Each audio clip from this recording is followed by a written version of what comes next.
नमस्कार दोस्तों, मैं नरेंद्र आप सभी का स्वागत करता हूं सीजीएस परिवार के इस डिजिटल प्लेटफॉर्म पर। यहां पर आज मैं आप सबको पढ़ाने वाला हूं कालीबंगा। बहुत कम टाइम में बहुत ज्यादा मैटर में आपको देने का यहां पर कोशिश करूंगा। तो आइए चलते हैं हमारी कालीबंगा सभ्यता पर। तो कालीबंगा सभ्यता दोस्तों, एक सेकेंड दोस्तों। कालीबंगा सभ्यता हनुमानगढ़ जिले में है। हनुमानगढ़ कालीबंगा सभ्यता जो हनुमानगढ़ जिले में है, हनुमानगढ़ जिले में प्रवाहित हो रही घग्गर नदी के तट पर कालीबंगा सभ्यता स्थित है। घग्गर नदी के बाएं तट पर कालीबंगा सभ्यता स्थित है एवं हनुमानगढ़ जिला मुख्यालय के दक्षिण पश्चिम पर कालीबंगा सभ्यता स्थित है। कालीबंगा सभ्यता की सर्वप्रथम जानकारी एलपी टेशिटोरी ने दी एवं कालीबंगा सभ्यता एलपी टेशिटोरी ने इसको प्रागैतिहासिक सभ्यता कहा। और कालीबंगा सभ्यता जो है इसकी खोज 1952-53 में जो है अमलानंद घोष द्वारा की गई। अमलानंद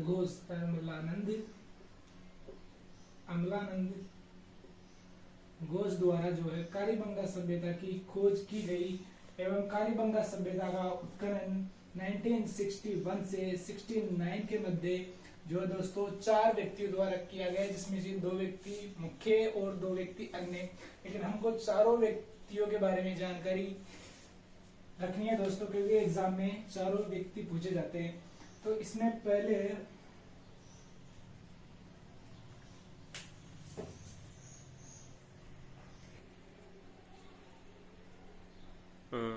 तो दोस्तों कालीबंगा सभ्यता की उत्खनन जो है यहाँ पर मैं लिख देता हूँ, उत्खनन और ये थी खोज। कालीबंगा सभ्यता का उत्खनन 1961 से 69 के मध्य 4 व्यक्ति द्वारा किया गया, जिसमें से प्रथम थे बीबी लाल, सेकंड थे बीके थापड़, थर्ड थे जेपी जोशी और फोर्थ थे एमडी खर्रे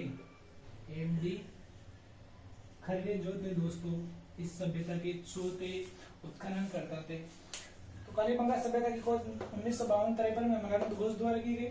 इसका उत्खनन जो है 1961 से 69 में 4 व्यक्तियों द्वारा किया गया, बीबी लाल, बीके थापड़, जेपी जोशी, एमडी कर रही है। हनुमानगढ़ जिले में स्थित है, घग्गर नदी के तट पर स्थित है। इसे जो कालीबंगा सभ्यता का कालक्रम है दोस्तों वो 2350 ईस्वी से 1700 ईसा पूर्व में मिलता है। जो इसकी जो मापन की पद्धति है वो C14 पद्धति या कार्बन डेटिंग पद्धति के द्वारा इसका मापन किया जाता है दोस्तों। और आगे चलते हैं हम कालीबंगा के बारे में। तो कालीबंगा जो है दोस्तों, कालीबंगा सिंधी भाषा का शब्द है। ये कौन सी भाषा का शब्द है? सिंधी भाषा का शब्द है दोस्तों, जिसका अर्थ है काले रंग की चूड़ियां। क्या है दोस्तों? काले रंग की चूड़ियां। काले रंग की चूड़ियां। सॉरी दोस्तों, एक मिस्टेक हो गई थी यहाँ पर, बीके थापड़ नहीं बीके थापर है। बीके थापर द्वारा इसकी खोज की गई थी। तो इसका अर्थ काले रंग की चूड़ियां, ये सिंधी भाषा का शब्द है। इसका कालक्रम 2350 से 1700 ईसा पूर्व है। आगे चलते हैं दोस्तों। जो कालीबंगा है उसके नाम बताता हूं मैं आपको, उपनाम। कालीबंगा सभ्यता के बहुत सारे उपनाम है, जैसे पहला है हड़प्पा कालीन सभ्यता। हड़प्पा कालीन सभ्यता, कांस्य युगीन सभ्यता, कांस्य युगीन सभ्यता, कांस्य युगीन सभ्यता, मात्र सत्तात्मक सभ्यता, मात्र सत्तात्मक सभ्यता,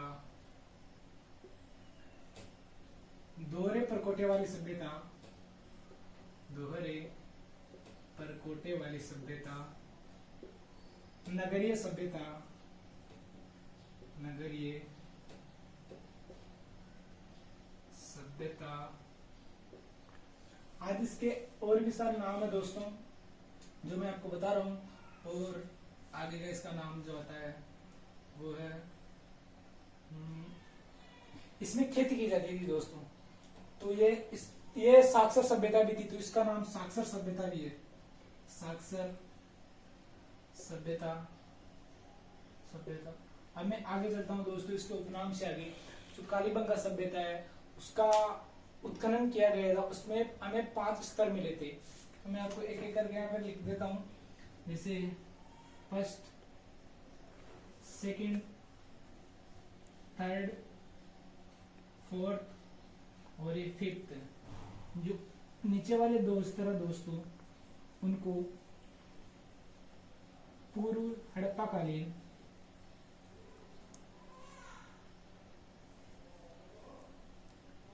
या फिर प्राग कालीबंगा के नाम से जाना जाता है। और जो ऊपर वाले 3 स्तर है दोस्तों उनको जो है विकसित कालीबंगा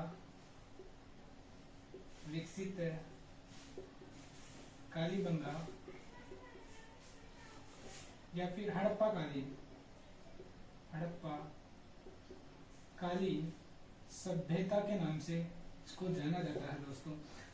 जो पूर्वी हड़प्पा कालीन या प्राग कालीबंगा सभ्यता है, इससे हमें कई सारे साक्ष्य प्राप्त हुए हैं, जैसे जुटे हुए खेत के प्रमाण, ऊंट की अस्थियां, भूकंप के प्रमाण आदि ऐसे अनेक सारे प्रमाण जो पूर्व हड़प्पा कालीन या प्राग कालीबंगा सभ्यता से प्राप्त हुई। मैं यहाँ पर इसको नोट कर देता हूँ, यहाँ नीचे देखिएगा दोस्तों। जो पूर्व हड़प्पा कालीन सभ्यता है इससे जुटे हुए खेत के प्रमाण, जुटे हुए खेत के प्रमाण, दूसरा भूकंप के प्रमाण,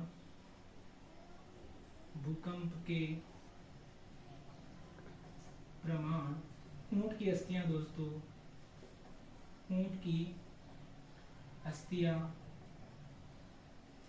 एवं जो हल की रेखाएं।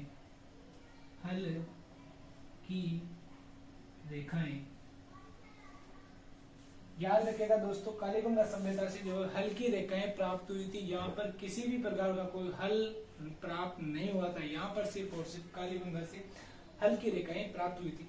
तो हम आगे चलते हैं, मैं इसको इरेज कर देता हूँ एक बार।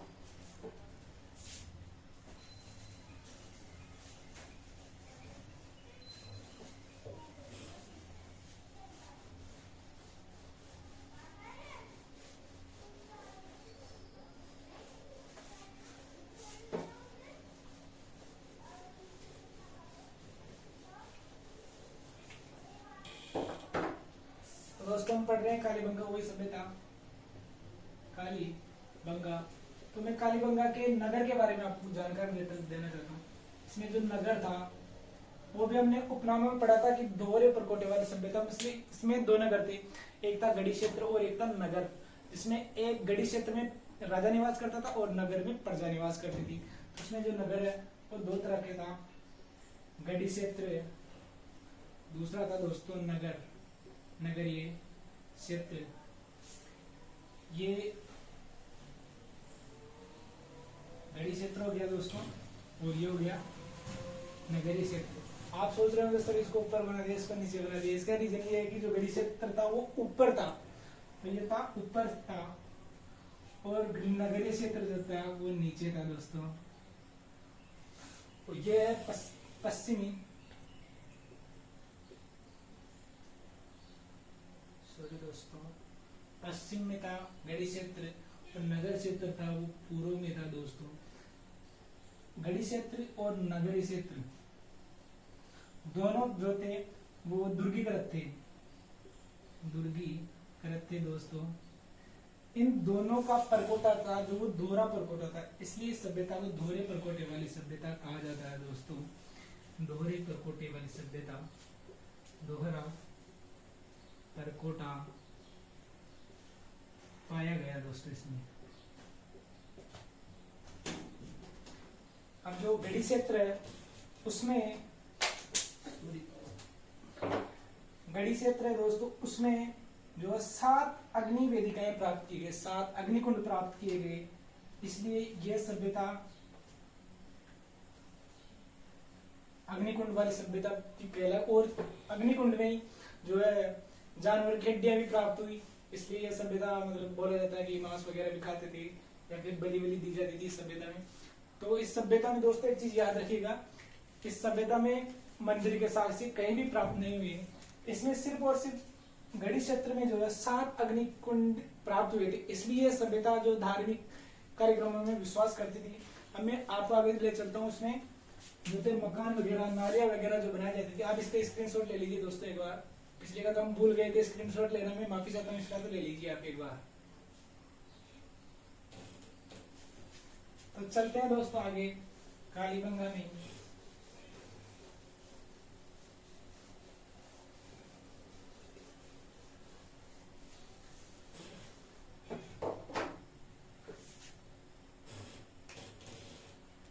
तो दोस्तों मैं आपको एक बार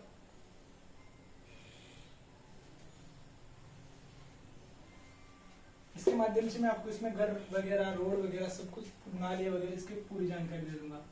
जैसे ये सभ्यता है, ये इसमें रोड है दोस्तों, ये रोड है।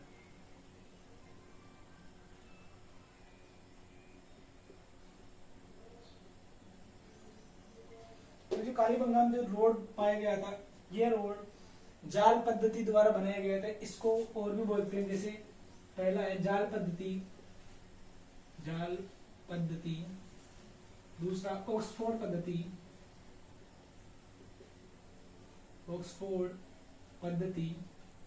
चेसबोर्ड पद्धति आदि कई पद्धतियों द्वारा इस रोड का निर्माण किया गया था। इस रोड की जो चौड़ाई है दोस्तों, मैं यहाँ लिख देता हूँ, जो है 5 से 7.5 मीटर की जो यहाँ चौड़ाई थी दोस्तों इस रोड की। और ये ग्रिड पैटर्न पर आधारित है रोड, कुछ होता है वो दे देता हूँ, ग्रिड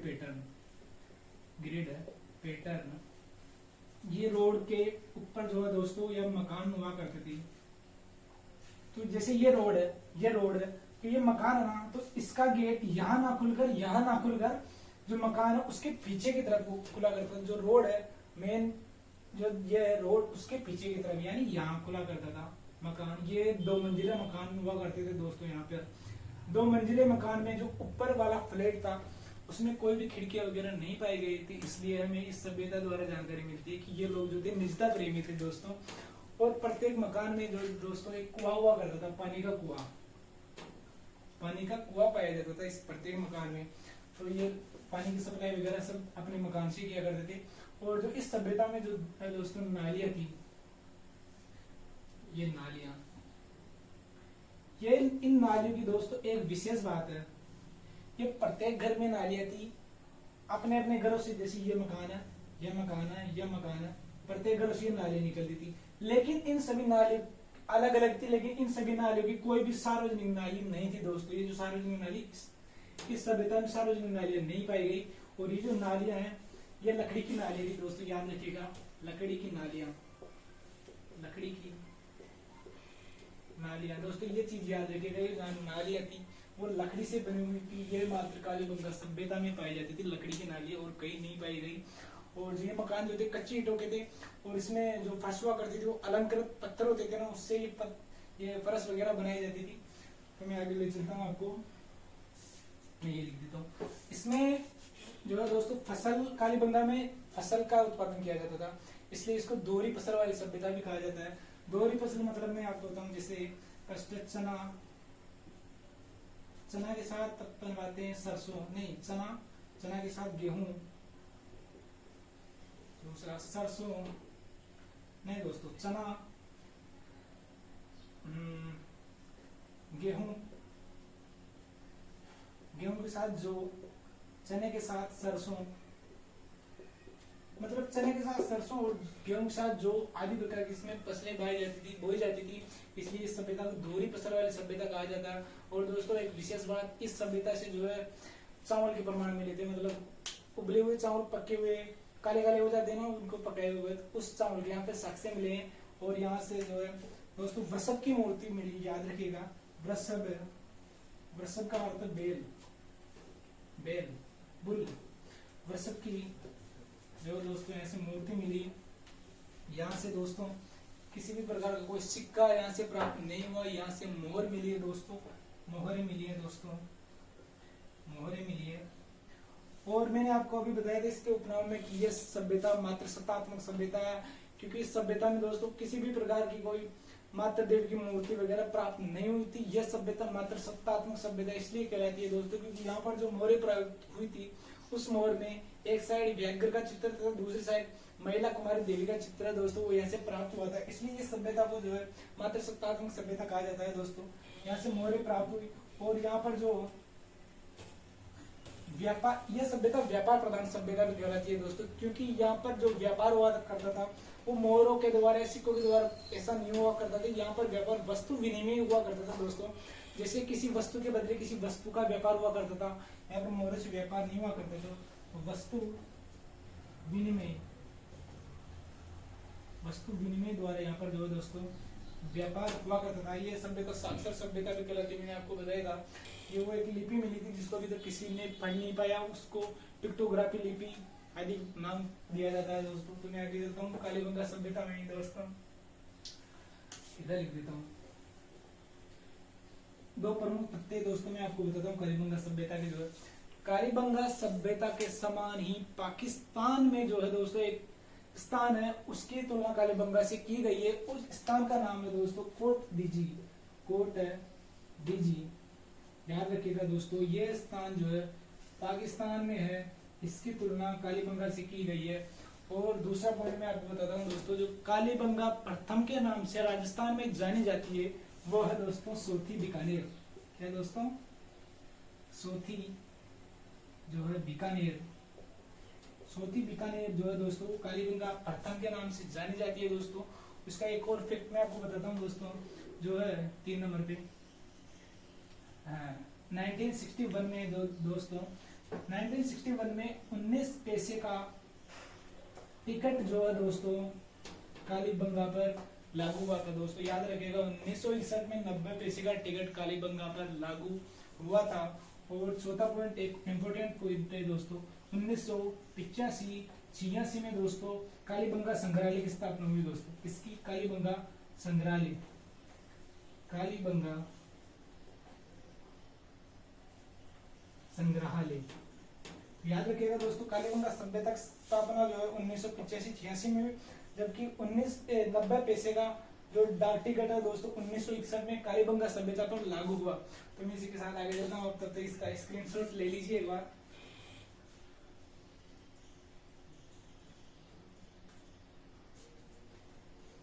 तो आपने स्क्रीनशॉट ले लिया होगा दोस्तों। मैं आगे चलता हूँ कालीबंगा सभ्यता के बारे में। लगभग पूर्ण हो चुकी है कालीबंगा सभ्यता हमारी।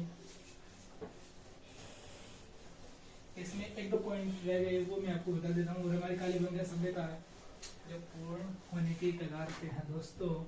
इसमें जो है दोस्तों समाधान की प्रक्रिया मैं आपको बताता हूँ।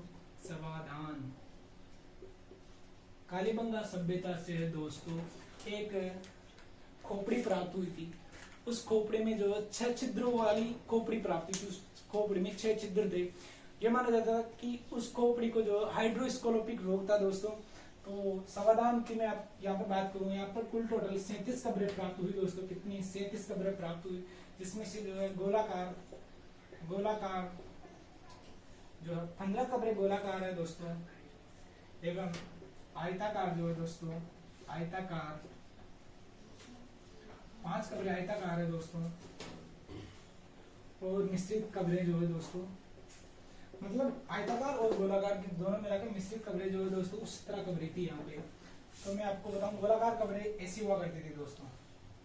ये गोलाकार कब्र हो गई और इसमें जो ये नॉर्थ है और ये साउथ है। तो इसकी एक विशेषता थी इस कब्र की, तो इसमें जो शव को मतलब इसके अंदर दफन किया जाता था। तो जो शव का सिर होता था वो नॉर्थ की तरफ होता था, जबकि शव के जो पैर होते थे दोस्तों वो साउथ में हुआ करते थे, दक्षिण में। मतलब मैं आपको चित्र के माध्यम से समझाऊं तो ऐसे हुआ करता था, ऐसे। जो शव का हेड है वो नॉर्थ में और शव के जो लेग्स है वो दोस्तों साउथ में हुआ करते थे। उसकी एक और विशेषता जो समाधान मिला यहाँ पे, ये युगल समाधान भी मिला है दोस्तों यहाँ पे। और इस समाधान में जो तांबे की वस्तुएं प्राप्त हुई, याद रखिएगा दोस्तों, तांबे की जो वस्तुएं हैं, तांबे की वस्तुएं है दोस्तों, वो इस सभ्यता से प्राप्त हुई। और इस प्रकार हमारी कालीबंगा का सभ्यता का चैप्टर यही होता है दोस्तों खत्म। उम्मीद करता हूँ आप सभी को ये वीडियो अच्छा लगा होगा। तो दोस्तों मैं हमारे रामेश जी सर को स्टेज पे बुलाना चाहता हूँ, आप आइए और बच्चों का मार्गदर्शन कीजिए। हेलो गाइज, मुझे आशा है कि आपको आज क्लास बहुत अच्छी लगी होंगी। आज नरेंद्र सर की पहली क्लास थी। मुझे इनको देख के ऐसा लगा कि आज इनकी पहली क्लास बिल्कुल भी नहीं। ये हमेशा मेरे सामने से बोलते हैं कि यार मैं पहली बार कैमरे के सामने जाऊंगा तो कैसे बातचीत करूंगा, कैसे क्या करूंगा। लेकिन आज इनको देख के मुझे भी आत्मविश्वास मिला। इतने दिनों से मैं क्लास ले रहा था, लेकिन जो आज इनकी क्लास है ना, बहुत जबरदस्त थी। कालीबंगा सभ्यता आपने कहीं और से भी पढ़ी होगी, लेकिन सर नरेंद्र सर का पढ़ाने का तरीका, जैसे इन्होंने कुछ फैक्ट रखते थे, जैसे सोती पाकिस्तान से कोठरी जोड़ दी, तो ऐसे बहुत सारे फैक्ट थे जो नरेंद्र सर ने बताए। मैं आशा करता हूं कि आपको आज क्लास बहुत अच्छी लगी होगी। इसी के लिए हम आज क्लास को यहीं, और दोस्तों अगर कुछ टॉपिक छूट गया होगा इसमें कालीबंगा में तो आप कमेंट करके जरूर बताइएगा, हम उसका जवाब रिप्लाई जरूर देंगे। और मिलते हैं अगली क्लास में। इसी के साथ बढ़िया अगली क्लास शानदार होगी। जी सर, थैंक यू सर।